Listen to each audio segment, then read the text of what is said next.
मंदिर है, नाम सुना होगा आपने, पागल बाबा, सुना है नाम? पागल बाबा मंदिर है, बहुत बड़ा मंदिर है। मैं भी बचपन में गया था अंदर, अभी तक मेरे को भी जाने का नहीं मिला अवसर। पागल बाबा मंदिर, उनकी बारे में सुना, बंगाल के महात्मा थे। उनका नाम तो कुछ और था, पर दुनिया, वृंदावन के ब्रजवासी उनको पागल बाबा बोलते थे। क्यों? वो चेंटी को भी प्रणाम करते थे। सामने से चेंटी निकल जाती, जय हो, प्रणाम करते। छोटे बालक आ जाते, उनके चरण छूते। मैया बूढ़ी आ जाती, उनके पांव छूते। कोई भी दिख जाता, सबको प्रणाम करते। एक बार सूकर निकला सामने से, नाली में से, उसी को प्रणाम करने, जय हो वराह भगवान की प्रणाम। तो फिर ब्रजवासी कहते हैं, बाबा तू तो पागल है, को दिखे। तो बाबा कहते, हाँ अमी पागल मानुष, अमी बूझते पारो ना, अमी पागल मानुष, मैं पागल हूं, मुझे कुछ समझ नहीं आता, मुझे सब में ठाकुर जी दिखते हैं। और वहीं वृंदावन के शतक में लिखा है, यत्र प्रविष्टो सकलोपि जंतु आनंद सच्चित घनताम उपैति। वृंदावन की सीमा में प्रविष्ट हो जाने के बाद एक छोटे से छोटा कीट भी ठाकुर जी का स्वरूप होता है। पढ़ते हम सब हैं, सुनते अब सब हैं, मानता कोई नहीं। हम आपको डांट नहीं रहे, अपने ऊपर भी लागू करते हैं। हमारे मन में भी कई चीजों के प्रति नहीं आती भावना कि इसमें परमात्मा है। दोनों को करना है चेंज, मुझे भी आपको भी। धीरे धीरे, धीमे धीमे सब में ठाकुर जी की भावना रखना प्रारंभ करो। श्रीनाथ जी इधर भी हैं, श्रीजी बाबा इधर भी हैं, लाडली जी यहां भी हैं, हमारे राधारमण जी इधर भी हैं। सर्वम खलु इदं ब्रह्म। तो पहला सत्य, दूसरा चैतन्य। जड़ हो, कैसी भी वस्तु हो, लिविंग थिंग हो, नॉन लिविंग थिंग हो, सब में ठाकुर जी हैं। भले ही सबके सामने प्रणाम मत करो, पर मानसिक प्रणाम तो कर ही लिया करो, इनमें भी ठाकुर जी। और अंतिम है आनंद। जीवन में कैसी भी स्थिति आ जाए, आप चित्त से अगर आनंदित रहते हैं तो एक प्रकार से आपके चित्त में श्री ठाकुर जी रहते हैं। जरा सी एक घटना हो जाती है, जरा सी कोई परेशानी आ जाती है, सिर पकड़ के बैठ गए, हाय राम जी का है गो, अरे अब कैसे होगा, अब क्या होगा, अब क्यों होगा, चिंता करने लगे, फोन घुमा रहे हैं, इससे पूछ उससे पूछ, ये कैसे। जरा सी बात पर इतनी विचलनता जिनको होती है, वो एक प्रकार से बुद्ध पुरुषों के सामने ये प्रमाणित कर रहे हैं कि उनके चित्त में ठाकुर जी नहीं है। ठाकुर जी होंगे तो कैसे होंगे। कोई घटना घटी, आपको फोन आया कि भैया आपके घर में या आपके परिवार में या आपके व्यापार में ऐसा ऐसा कुछ हो गया।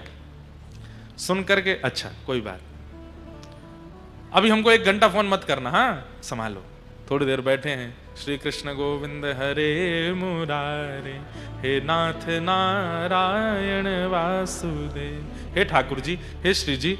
निश्चित ही आप कोई मंगल विधान सोच के बैठे हैं और उसी मंगल विधान को पूर्ण करने के लिए आपने ये कुछ लीला रची होगी। सब मंगल में होगा, मुझे कोई चिंता नहीं है, बस चाहे जो हो जाए आप हमसे दूर मत जाना, आप हमसे दूर मत होना। व्यापार में कोई खपत हो जाए, परिवार में कोई रूठ जाए, कुछ हो जाए, श्री जी ठाकुर जी से प्रार्थना करना, हे श्री जी ठाकुर जी, आप सब मंगल सोचते हैं, जो विचार है आप सब कीजिए, पर बस आप दूर मत होना। बिल्कुल निश्चिंत रहो, कोई दिव्य महापुरुष हैं, आए हैं कथा सुनना, बस इनको भी पंखे का तो पता ही हो।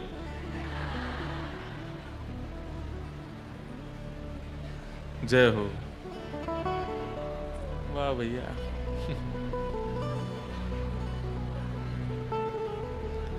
उनको आनंद तो बहुत आ रहा है, गए परिक्रमा लगा के। तो मैं क्या बता रहा था, कहां था, जल्दी बताओ। आनंद, गुजरात में भी एक जगह ना आनंद। हर परिस्थिति में प्रसन्न रहे। ठाकुर जी को पकड़ा तो आपका मन व्यापार में भी लगेगा, परिवार में भी लगेगा, पैसा में भी लगेगा, रोटी में भी लगेगा, विदेश घूमने में भी लगेगा, देश घूमने में भी लगेगा, अच्छा पहनने में भी लगेगा। आपने ठाकुर जी को पकड़ा तो और जगह भी मन लगेगा, पर अगर ठाकुर जी ने आपको पकड़ लिया और कहीं मन नहीं लगेगा। फिर वस्त्र वो नहीं पहनोगे जिससे सब रीझ है। कुछ भी पहना दो, तन ढकना ही है, कैसे भी पहना दो। कुछ भी खवा दो, पेट भरना ही है, बस प्रसाद होना चाहिए। कहीं भी ले चलो, जाना ही है, बस वहां ठाकुर जी का अनुभव होना चाहिए। ठाकुर जी ने अगर आपको पकड़ लिया तो और कहीं मन नहीं लग सकता, सब जगह से मन हट जाएगा। तो ये भी एक प्रमाण है कि अगर सब जगह मन लग रहा है तो अभी तक ठाकुर जी ने नहीं पकड़ा है। सब जगह आनंद आ रहा है, सब जगह सुख मिल रहा है, सब जगह बढ़िया लगता है, अन्यथा मत समझिएगा। हम अपनी प्राइवेट बात ज्यादा बताते नहीं, पर कई लोगों के मन में विश्वास हो जाए इसलिए बताते हैं। हमको ब्याह शादियों में जाना अच्छा नहीं लगता, पता नहीं क्यों। और मैं बहुत, हमारी माताजी पिताजी सबको पता है घर में, मैं विवाह शादियों में कैसे जाना पड़ता है कभी कभी। मैं तो खुद डरता हूं, खुद के ब्याह में कैसे जाऊंगा। उसमें डर नहीं, मतलब ऐसा लगता है कि जोड़ी तो हमारे प्रिया प्रियतम की ही अच्छी है। अब चाहे जो कितना भी कोई दुल्हा सज धज के आ जाए, कितना भी कोई दुल्हन बढ़िया 2.5-3 किलो मेकअप लगा लावे, बढ़िया है, ठीक है, मंच पे वो लोग खड़े होते हैं, खूब पटाखे फूटते हैं, सब होता है, पर पता नहीं क्यों ऐसा लगता है कि नहीं, युगल तो हमारे प्रिय प्रियतम ही हैं, उनका ब्याहुला हो, उनका हो। अब सब कहता तो हूं मैं, कभी ना कभी हमारा ब्याह होएगा तो ये सब तो होएगा, पर मन में एक भावना आती है, नहीं मुझे ज्यादा रुचिकर लगता। और ब्याह में भी नहीं, किसी के पारिवारिक उत्सवों में मेरे को रुचि नहीं आती। जैसे लोग अपना जन्मोत्सव मनाते हैं, कई लोग फोन करके कथा भी इसलिए कराते हैं कि हमारे इनके जन्मोत्सव में कथा, तो मैं फिर उनको फिर 2-3 साल बाद की तिथि दिलवाता हूं। बोले जन्मोत्सव तो अगले साल है 50वां। मैंने की कोई नहीं, हम 53वें जन्मोत्सव में करेंगे कथा। मन थोड़ा कम लगता है, और शायद यही एक स्थिति होगी जिसके कारण अब कथा करते हैं, थोड़ा असर तो जीवन में पड़ता है ना, तो व्यावहारिक पारिवारिक व्यावहारिक जो क्रियाएं होती हैं उनमें कम रुचि बनती है। वो बनेगी ही, इतनी कथा कहते हैं, ठाकुर जी की सेवा करते हैं, तो कुछ तो असर पड़ेगा ना। और भी कई ऐसी स्थितियां हैं जिनमें रुचि कम लगती है। तो ये होता ही है, ठाकुर जी जिसको अपने पास खींचने लगते हैं धीरे धीरे, वो धीरे धीरे संसार की कई स्थितियों से अलग होता चला जाता है, थोड़ा विलग होता चला जाता है। सजल श्याम घन वरण लीन है, फिर चित अनत न भटक्यो, मेरो मन गिरधर छवि पे अटक्यो। तो श्री नाहरमल जी महाप्रभु जी के वियोग में इतने व्याकुल रहने लगे, 32 वर्ष हो गए उनको, दूर रहे रहे, अब उनसे रहा नहीं गया। अब तो हाथ पांव जोड़े पूरे परिवार के, बोले मैं जा रहा हूं। और सब कुछ होते हुए भी सब छोड़ छाड़ करके वृंदावन आ गए। और जैसे ही वृंदावन पहुंचे, आहा, सीमा में प्रवेश करते ही मानो जैसे भूख प्यास निद्रा सब प्राप्त हो गई हो, नृत्य करने लगे, आनंदित हो गए। यह आनंद है। आज सोने में आनंद आता है, खाने में आनंद आता है, पीने में आनंद आता है, पर वो आनंद नहीं है, वो सुख है। बिना निद्रा के, बिना भोजन के, बिना पानी के आपको सुखी करने की सामर्थ्य केवल ठाकुर जी के धाम और ठाकुर जी की लीला और ठाकुर जी के दर्शन में है। निद्रा की इच्छा नहीं होगी। सुबह सुबह 4 बजे मंगला दर्शन होते हैं, 3 बजे लोग पहुंच जाते हैं, सोते कब हैं, सोए कब? हमारे श्री प्रेमानंद जी महाराज 2:30 बजे 3 बजे 4 बजे निकल पड़ते हैं। पहले तो 2:30-3 बजे निकलते थे। मैं कहता बाबा सोवे कम है, कब सोते हैं? उठ जाते हैं, उठ करके फिर पूरे दिन का उनका क्रम है बहुत कम। निद्रा कम हो जाती है, भोजन कम हो जाता है, जल कम हो जाता है, व्यवहार कम हो जाता है, लेकिन मुखमंडल का तेज, हृदय का आनंद, वाणी में सरसता, और बस उपस्थिति से सबके चित्त में सकारात्मकता सब प्रकट हो जाती है। क्यों? क्योंकि चित्त में आनंद है। और वो आनंद तभी प्रकट होता है जब ठाकुर जी वर्ण करते हैं। आपके वर्ण करने से नहीं होगा। आप कितने पकड़ो ठाकुर जी को, ठाकुर जी आपको पकड़ लें। सब छोड़ छाड़ करके वृंदावन आ गए। और वृंदावन आकर के नाहरमल जी ने जैसे ही श्री राधा वल्लभ जी के दर्शन किए, हितरवंश महाप्रभु के दर्शन किए, बस नेत्रों से अश्रुपात होने लगा। अब भले ही मेरे प्राण निकल जाएं, क्यों? सर्वस्व प्राप्त हो गया। महाप्रभु जी बोले, अरे नाहर मल तू काय को आ गए हो, सब तो हतो तेरे पास देव बन में, परिवार आदि सब। बोले सब हते, आप नहीं थे। सब थे, राधा वल्लभ जी नहीं थे, इसलिए आ गया। तो आनंद किसको कहते हैं? जहां सीमा पार हो जाए, लिमिट क्रॉस हो जाए, अवधि पार हो जाए, और तब भी आनंद घटे ना, तब भी वह प्रसन्नता घटे ना, उसको आनंद कहते हैं। और वही श्री कृष्ण है।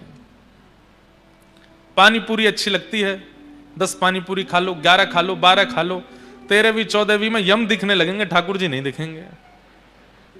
रसगुल्ला बढ़िया लगते हैं, 6-7 खा लो, 8वें 9वें में यमदूत दिखने लगेंगे।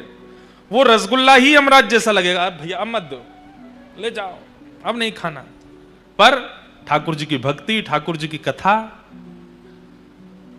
3, 4, 5 घंटे निकल गए अगर कथा सुनते सुनते, उसके बाद घड़ी देख के चौंक जाएंगे, अरे 5 घंटे हो गए, मैं बैठा ही हूं, मैं सुन ही रहा हूं, मैं कैसे सुन सकता हूं? और उस समय पर अपने आप पर आश्चर्यचकित होकर के आपके नेत्रों से अश्रुपात हो जाए, वही आनंद है, वही श्री कृष्ण है। जहां अवधि पार हो जाए फिर भी सुख लगे, वही श्री कृष्ण। ऐसे भगवान के 3 रूप हैं, सत्य, चैतन्य और आनंद। 3 भगवान के कर्म हैं, विश्व की उत्पत्ति, पालन और संहार। उत्पन्न करना, फिर उसको पालन करना, अंत में संहार कर देना। तापत्रय विनाशाय, 3 प्रकार के तापों का जो नाश करते हैं, ऐसे श्री कृष्ण को हम बारंबार प्रणाम करते हैं। श्री कृष्णाय वयम नमः। बंधुओं, महात्म की चर्चा में सबसे पहले सौनकादि ऋषि 88,000 सौनकादि ऋषियों ने सूत जी महाराज से प्रश्न किया, भगवान भगवत प्राप्ति का कलिकाल में सर्वोत्कृष्ट साधन क्या है? ठाकुर जी को प्राप्त करने का कलियुग में सबसे श्रेष्ठ साधन क्या है? तब श्री सूत जी महाराज कहते हैं, श्रीमद् भागवती वार्ता, भागवत की कथा। आप चाहे हम खुद अनुष्ठान करते हैं, खुद यज्ञ करते हैं, खुद सब कुछ करते हैं, पर सबकी एक अवधि है, उतना ही करते हैं, पर बाकी के समय केवल और केवल कथा में ही रहते हैं। श्रीमद् भागवत की कथा सुनिए और उसको पालन करने लग जाइए, इसी से ही ठाकुर जी मिल जाएंगे। तत्श्रवण प्रपठन विचारण परो भक्त्या विमुच्चैन नर। भागवत जी का आश्रय ले लीजिए, कथा से ही ठाकुर जी मिल जाएंगे। एक काशी में ब्राह्मण थे, बचपन से ही उनको भागवत जी पढ़ने का शौक लग गया। बताओ, ऐसे शौक लगे तो कितना अच्छा। वही भागवत जी हैं, लेकिन एक आश्चर्य की बात है, हर बार भागवत जी का अध्ययन करने में आपको नई लगेंगे। ये भागवत जी का आधुनिकता है। जितनी बार आप सुनोगे, जितनी बार आप पढ़ोगे, जितनी बार आप अध्ययन करोगे, उतनी बार भागवत जी नवीन हो जाती हैं। पुरा अपि नवम इति पुराणम, इसीलिए पुराण है। और पुराण भी नहीं है, महापुराण है। तो काशी में एक विद्वान रहते थे, बचपन से उनको भागवत जी पढ़ने का शौक लग गया। अब तो ऐसा शौक लगा, उठते बैठते चलते फिरते बस उनको यही लगता मैं कहीं एक आसन लगा के बैठ जाऊं, भागवत जी पढ़ूं। परिवार के बच्चों के साथ खेलने भी जाते तो बच्चे खेलते, वो बैठ के अपने भागवत जी पढ़ते रहते। सब लोग गंगा स्नान के लिए जाते, वो गंगा स्नान करके तुरंत भागवत जी पढ़ने लगते। सब ब्याह में गए, वो पीछे बैठ के भागवत जी पढ़ते रहते। इतना भागवत जी के प्रति आदी हो गए कि कोई और कामकाज उनको भाता नहीं था। घर वालों ने कहा ब्याह करा दो इसका, अपने आप बुद्धि ठिकाने आ जाएगी। कोई काम नहीं करता, धंधा नहीं करता, पूरे दिन ये किताब सी पढ़ता रहता है। किताब नहीं है, साक्षात कृष्ण है भागवत जी। घर वालों ने विवाह करा दिया। विवाह के बाद भी वही बात है ना, ठाकुर जी जिसको पकड़ लें वो कैसे भी नहीं बदलेगा। विवाह के बाद भी भागवत जी को नहीं छोड़ा। रात्रि में नींद खुल जाती है तो उठ के हाथ मुंह धो के आचमन करके भागवत जी पढ़ने लगते हैं। सुबह उठते हैं तो भागवत जी पढ़ते मिलते हैं, दोपहर में तो भागवत जी। पत्नी भी कुछ दिन तो सहती रही, उसको भी लगा ये कुछ करते धरते नहीं। एक दिन पतिदेव से कहा गृहस्थ आश्रम में आ गए हैं, थोड़ा कुछ कार्य धंधा भी किया कीजिए। देवी हम आपसे एक सत्य बात कहें। बोले क्या? हम और सब कामों में नालायक हैं, नहीं कर पाएंगे। आप देख लो, कुछ आपको भाई तो कर लो घर चलाने के लिए, हमसे नहीं होगा। आजकल की कन्या होती तो छोड़ के ही चली गई होती, पर पुराने भारत के बोले अब क्या करें, हम ही कुछ करते हैं। तो वो घर घर जाती, भोजन बनाती और उससे जो वेतन मिलता उससे घर चलता था। पतिदेव कुछ नहीं करते। चलने लगा घर, 2-3 बालक भी हो गए, लेकिन भागवत जी के प्रति मोह घटा नहीं।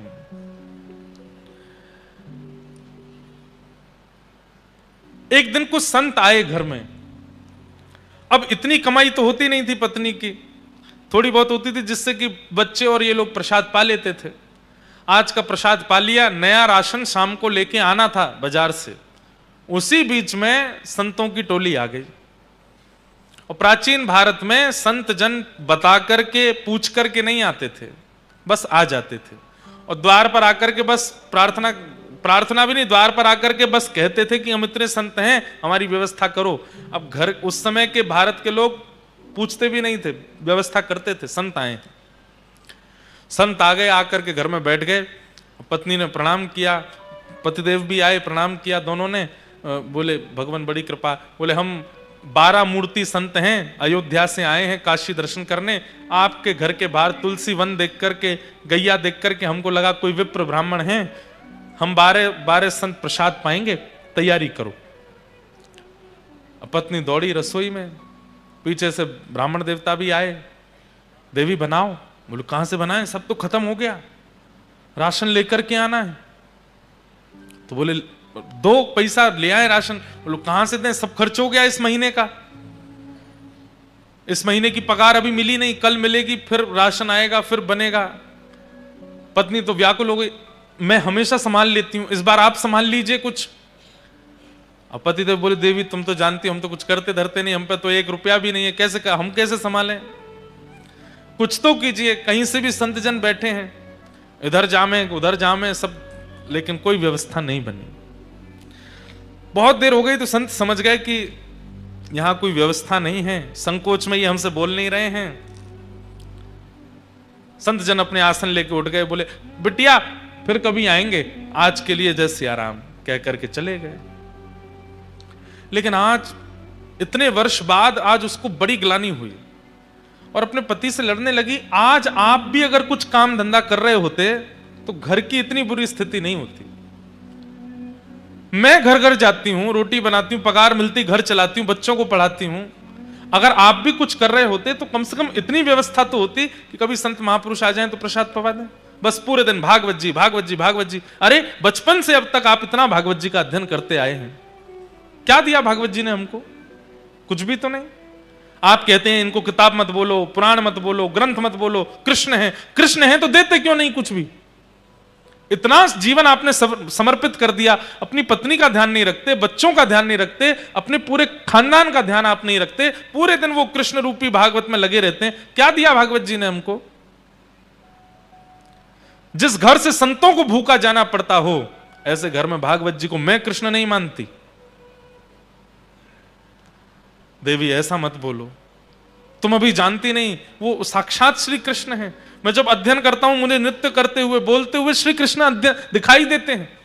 तो ऐसा है, फिर आज एक काम कीजिए। बोले क्या? अपनी उठाइए भागवत जी और चले जाइए, घर में संभाल लूंगी, बच्चों को मैं संभाल लूंगी, सर्वस्व आपकी भागवत जी हैं।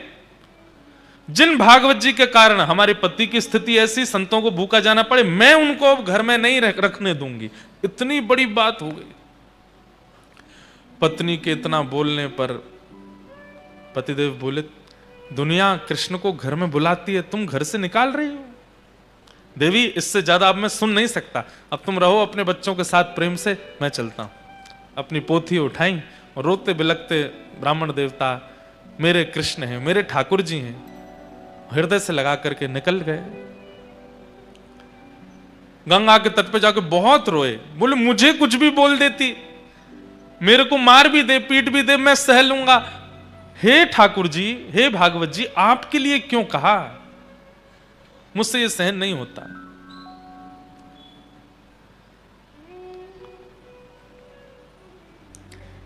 प्रबल प्रेम के पाले पड़कर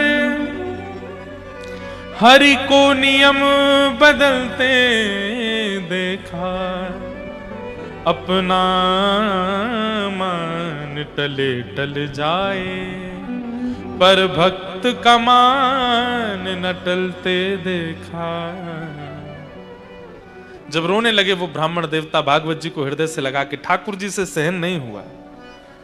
ठाकुर जी मन में विचार करने लगे, भैया ये 40-41 वर्ष के हो गए ब्राह्मण, और जब से इन्होंने होश संभाला तब से केवल भागवत जी का ही अध्ययन किया, भागवत जी का ही पाठ करते हैं, कुछ काम कुछ भी नहीं, सब कुछ मुझे अर्पित कर दिया, और आज भागवत जी के लिए 2 शब्द गलत सुन के घर से ही निकल गए। मैं जाऊंगा। और काशी में छोटे से गोपाल जी प्रकट हो गए, और प्रकट होकर के ऊंची धोती पहन करके, सिर पर बढ़िया स्वाफा बांध करके, और बढ़िया कजरारे नेत्र हैं ठाकुर जी के, हाथों में कड़ूला पहने हैं, पैरों में सुंदर पाजेब पहनी है, कमर में करधनी पहनी है, गले में कंठा और एक सुंदर बगनखा पहना है, कानों में छोटे छोटे सुंदर हीरे के मोती हैं। ऐसी अद्भुत छवि ठाकुर जी की, लेकिन अपने सिर पर डलिया लेकर के कुछ बेचने वाला व्यक्ति होता है, ऐसे बन करके निकले।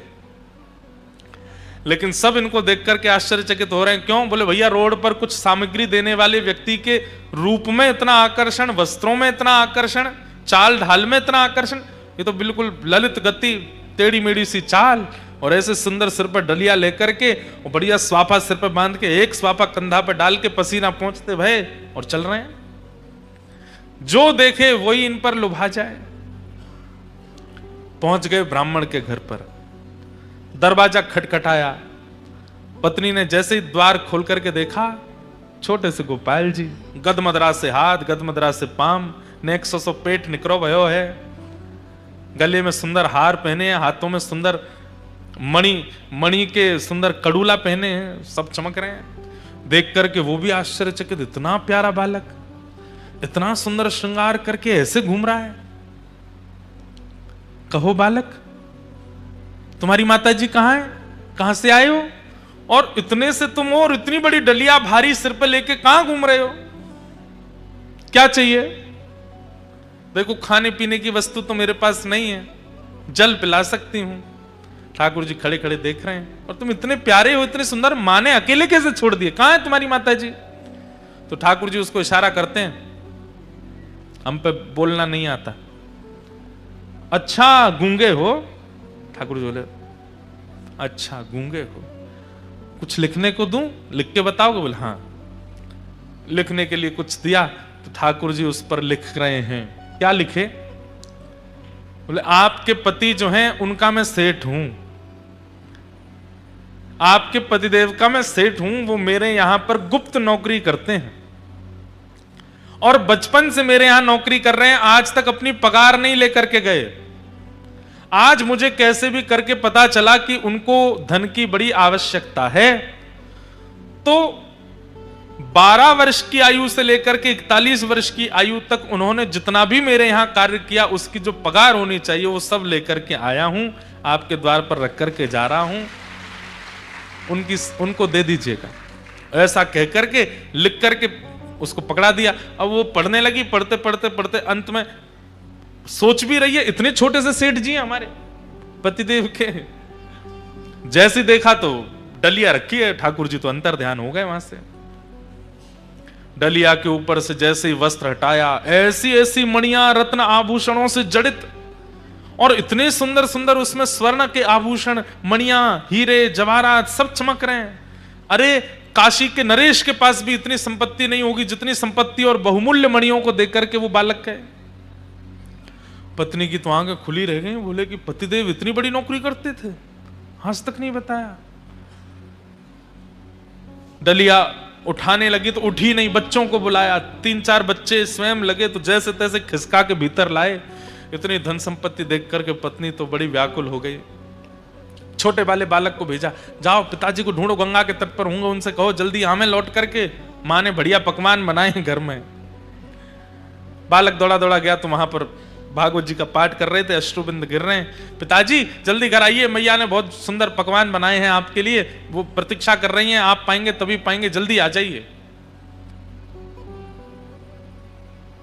ब्राह्मण देवता सोचने लगे, लड़ने के बाद पकवान कौन बनाता है घर में? हमको घर से निकाल दिया, इतना सब कुछ बड़ा बुरा बोल दिया, और सुबह संतों को पवाने के लिए एक फूटी कौड़ी नहीं थी, अब पकवान बनाए हैं। चलो, भागवत जी का पाठ पूर्ण करके हृदय से लगा के गए। लौट करके घर जैसे ही आए, द्वार खटखटाया। इतने में तो पत्नी उसमें से कुछ स्वर्ण लेकर के बढ़िया साड़ी आड़ी खरीद के बढ़िया सुंदर तैयारियां करके आ चुकी घर पर, पूरा घर सजा दिया। जैसे ही द्वार खुला, अपनी पत्नी को इतने सुंदर वेश में देख करके ब्राह्मण देवता, अच्छा गलती से आ गया हूँ, कोई और घर है, शायद आगे वाला होगा। पत्नी बोली, अरे यही मैं ही हूं, कहां जा रहे हैं? देवी तुम हो? इतनी गोरी पहले तो नहीं लगी थी, इतना बढ़िया वस्त्र पहले तो नहीं पहना, कहां से आया? बच्चे आए निकल करके, वो भी बढ़िया सुंदर सुंदर धोती कुर्ता पहन के, तो बच्चों को देख के बोले, ये कहां से लाए हो? मैं तो आज इतने वर्ष हो गए, एक एक दो कुर्ताओं में पूरा जीवन निकाल दिया, कैसे आया भाई? ये कौन करके गया ये सब? पत्नी बोली, ज्यादा होशियार मत बनिए, सारी पोल पट्टी खुल गई है आपकी। बोले, क्या पोल पट्टी? बोले, आपकी नौकरी वोकरी के बारे में सब पता चल गया हमको। पतिदेव बोले, कौन सी नौकरी? हम कुछ नहीं करते। अच्छा आओ भीतर आओ। भीतर ले जाकर के डलिया रखी थी कमरे में, खोल के दिखाया, देखिए रत्नों की चमकाहट देख करके बोले, देवी कहां से चोरी करके लाई? बोले, चोरी नहीं करके लाई हूं, आपका मालिक आया था, गूंगा मालिक। और एक बात बताइए, इतना छोटा, हमारे बच्चों से भी छोटा था वो, उसको मालिक, लेकिन क्या सुंदर उसका वर्ण, आहा क्या कड़ूला पहने थे, सिर पर क्या सुंदर पाग बंधी थी, उस पर मोती के हार, गले में कंठा, कौंधनी, पैरों में पाजेब, थोड़े थोड़े नील वर्ण के सा अंग। अब ये पत्नी बोलती जाए, और पत्नी ठाकुर जी का चिंतन पतिदेव के चित्त में आ रहा है कि निश्चित ठाकुर जी आए। देवी तुम्हें कैसे पता? उन्होंने बताया। बोले कि लिख के दे के गए हैं। जब बोले मुझे दिखाओ कहां लिखा है। पर्चा दिया तो पत्र देखा, उसमें जितनी लिपियां थी वो लिपियां देखते देखते वो आपस में मिलने लगी, और मिलते मिलते मिलते मिलते वो समस्त लिपियां एक आकृति बनाती हैं, और उस आकृति में नन्हे से गोपाल जी सिर पर डलिया रखे ऐसे खड़े हैं, वो एक आकृति प्रकट हो जाती। नेत्र सजल हो गए, बेहोश हो गए ब्राह्मण देवता। होश में आए तो रोने लगे। देवी वो कहां गए, कहां चले गए, मुझे बताओ ना। अरे सेठ जी हैं, तुम्हें तो पता होगी कहां है। अरे वो सेठ मेरे नहीं है, पूरे विश्व के सेठ हैं, साक्षात ठाकुर जी आए थे। और ये जो बात कहकर के गए ना कि मैंने जीवन भर उनके यहां नौकरी की है, ये भागवत जी ही, मैं अकिंचन भाव से भागवत जी का जो पाठ करता था, उसी का वो पूर्ण जो भी मैंने किया है उसका वो सब वेतन देने के लिए आए थे। श्रीमद् भागवत जी को तुम कृष्ण नहीं मानती, वो भागवत जी कृष्ण स्वरूप ही आए थे, और ये सब दे करके गए। श्रीमद् भागवत ग्रंथ नहीं है, पोथी नहीं है बंधु, आज आ गए हैं। प्रयास कीजिएगा, अपना आसन संग लेकर के आइए, जिस स्थान पर बैठे हैं नित्य उसी स्थान पर बैठिए, एक एक शब्द ध्यान से सुनिए, और सुनने के बाद अपने जीवन में उतारना प्रारंभ कर दीजिए। एक क्षण की भी कथा छूटे ना। आप अनुभव करेंगे, 8वें दिन से ही स्वप्न में, अनुभव में, किसी कृपा से ठाकुर जी की अनुभूति होने लग जाएगी। भागवत जी की ऐसी कृपा है। श्रीमद् भागवत साक्षात कृष्ण की प्राप्ति कराती है। 5 वर्ष की भागवत जी की सेवा का फल हमको मिला। श्री गिरधर लाल जी, 5 वर्ष की सेवा होते ही गिरधर लाल जी मिल गए। 5 साल हुए थे कथा करते हुए, तब लाल जी आए। उसके बाद 5 साल और हो गए, 10 साल हो गए। अब 5 साल होते ही अब जनवरी में श्री जी भी आ जाएंगे, तो श्री राधा गिरधर लाल हो जाएंगे। हम तो अपना प्रमाण दे रहे हैं कि हमें 5 वर्षों में ठाकुर जी कुछ कुछ प्रदान कर देते हैं अपने रूप को, आपको नहीं।